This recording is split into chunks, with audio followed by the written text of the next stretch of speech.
अस्सलाम वालेकुम। Pakistan detective technologies, ये डिवाइस है गोल्ड क्रूज़र नुक्ता मैक्रो की कंपनी का है। 2 साल की वारंटी के साथ आता है। आज इसका मैं एक छोटा सा टेस्ट करूंगा। ये कुछ ऑब्जेक्ट्स हैं जिनका मैं आज छोटा सा टेस्ट करूंगा।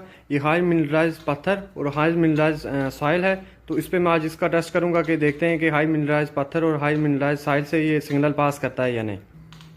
ये गोल्ड का कंगन है, इस पे चेक करते हैं।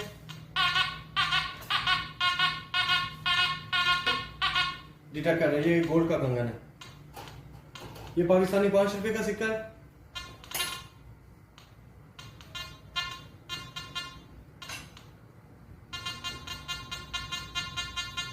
ये इसको डिटेक्ट कर रहा है। तो अब मैं ऑब्जेक्ट के साइज में इजाफा करता हूं।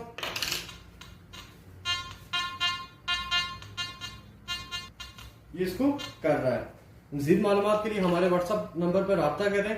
वीडियो देखने का बहुत बहुत शुक्रिया। अल्लाह हाफिज।